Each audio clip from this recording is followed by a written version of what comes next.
Hello, good morning. Time now to do business with me, Sandra Senamapeno. World Bank Country Director for Ghana, Henry Kerali, is asking the Bank of Ghana to put in effective mechanisms to clean up the mess in the microfinance and rural bank sectors. He said a research conducted by the World Bank has revealed some regulation gaps that has the tendency of distorting the country's economy. Microfinance institutions and rural banks are said to be suffering following ongoing reforms in the financial sector. Some have argued that the lack of capacity by the Bank of Ghana to effectively supervise the sector remains a major setback.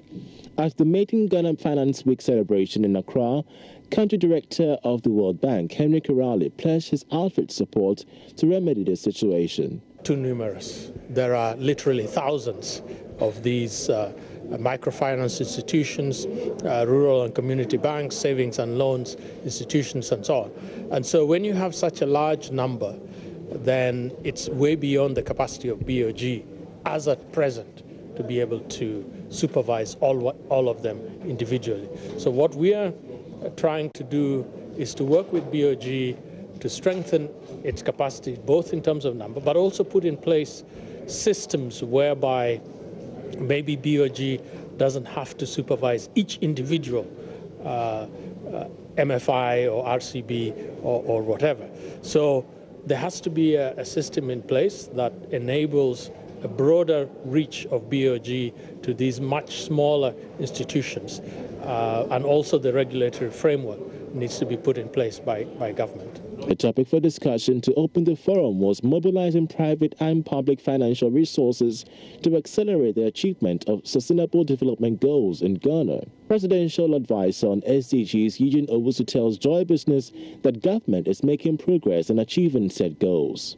To be proud of the fact that collectively we've taken up the SDGs agenda with great gusto and very strong political will at the highest levels of government. And here the president to really champion accelerated implementation of the goals, not just globally, but here in Ghana.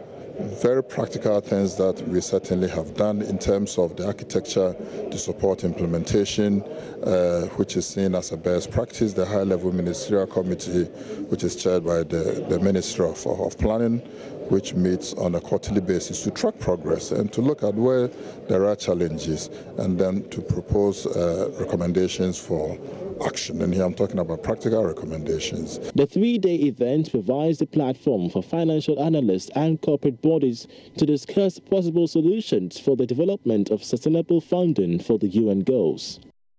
Still on the Bank of Ghana, and the Bank of Ghana says it is building its internal capacity to manage crises that may arise from the ongoing reforms in the financial sector. This is part of many measures put in place by the central bank to restore confidence in the system. Speaking at the second day of the Ghana Finance Week in Accra, advisor to the governor, Dr. Ben Amwa, said all these reforms, when successful, will strengthen the system to support private sector growth. Internally, the bank is strengthening the crisis management framework to help contain, manage, and resolve banking sector crises promptly. Additionally, implementation of the Deposit Protection Scheme established under the Ghana Protection Act 2016, Act 931 as amended, is ongoing. When fully implemented, it will provide a safety net for vulnerable depositors in an event of a bank failure. These are some of the reforms we have implemented to create a safe and sound banking system on which stakeholders can leverage for financial innovation.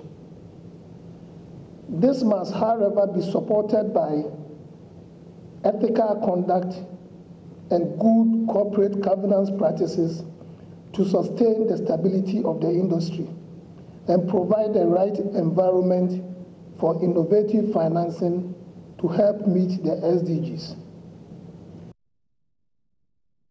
That's all for business for now. Please log on to myjoyonline.com/business for more business news. My name is Sandra Senamapeno.